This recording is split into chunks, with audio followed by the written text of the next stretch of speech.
Hi there, maybe you're out there and you feel so stressed. You feel like there's this weight over your shoulders. And in fact, your constant prayer request to your pastor is, pray for me, I need to get out of debt. You want to watch this video because I'll be explaining how do you get out of debt and how do you repay money you owe. This is Rina Hicks and you're on Money Wise, where we create, grow, and preserve wealth. So how do you painlessly get out of debt? I will be sharing a story with you and I will conceal this guy's name just to protect his identity. I'll call him Juma. So Juma worked as an administrator in this company and he was okay. I mean, he earned about 40,000 shillings and he was comfortable. But then it got to a stage as he grew, he felt, 40 Gs is so little. I want to earn a bit more and I want to do more. And because the way he worked, it was not possible for him to get additional income. He decided to get side gigs in the weekend, and he did, and he was successful at it, and he would get more money, and his stress reduced. But his spending habits didn't. And in fact, he felt so happy with his life that he got himself another wife. So he had two wives, I should say two families that he was fending for, and that's where actually his problems began. He started to borrow money, borrow for all kinds of things. He went into debt and in fact decided, okay, let me join a SACCO, but his sole purpose for joining this SACCO was not to save, but rather to get money easily through loans. And so he got the loan and then he found himself in trouble because by the time the deductions were done from his salary, he was left with very little. So what did he do? He started going around his colleagues at the office borrowing money. So he'd go to this one this month, then the next one, and then it got to a point that he had to borrow to pay back his colleagues and then had to borrow to continue to live his life because now it was so serious. He owes so many people money, including the SACCO. He has almost nothing left at the end of the month, and so he needs money to buy food. It got that bad until he actually went to his employer and told his employer, now I need an advance. And then an advance used to be taking like just a week or two after the salary has been paid. It was insane. Anyway, it got so bad that, believe it or not, Juma fled. He fled, as in ran away, from the country, from his family, from his work, and nobody till today knows where he is.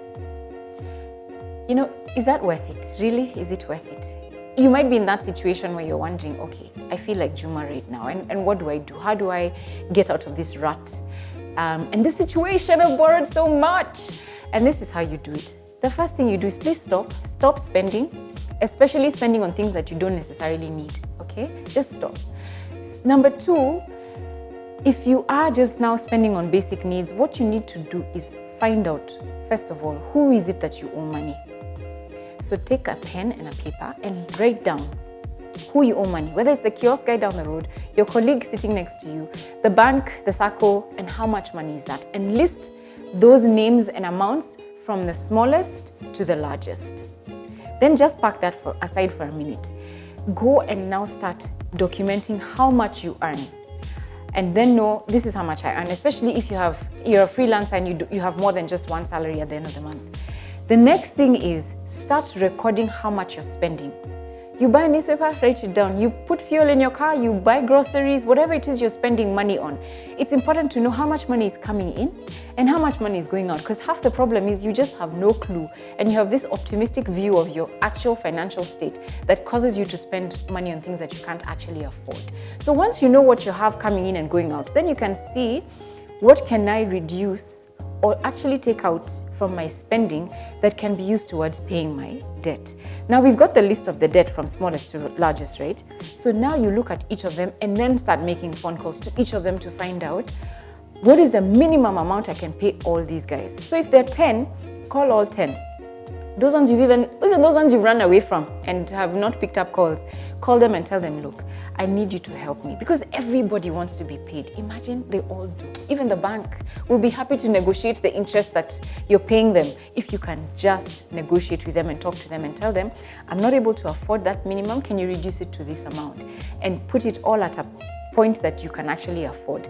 But you can only do that once you know how much you earn and how much you're spending and how much you can reduce from your spending, so that you know how much excess you have to pay for the debt. All right, so now let's assume you've called everybody and you've agreed the minimum amount to pay each of them. The next thing you do is start paying off. But for the smallest amount, pay it off as much and as quickly as you can to get it out. So if you owe, let's say, 1,000 shillings and you have extra out of paying the minimums, put that extra in any other income you earn towards paying that 1,000 debt and get it out of there. But when you celebrate and when you're excited about the fact that you've paid off that debt, the next thing you need to do is not now use that money for elsewhere. Channel it back to paying the second largest debt and put in as much effort as you can. Get extra work, do extra things, pay off that debt while you continue to pay your minimums until it gets out. Then go to the third and so on and so forth. The beauty about this way of paying off your debt is that, one, the fact that you start with the smallest gives you momentum and you get excited. Oh, I can do this. I'm paying this off. I'm getting somewhere.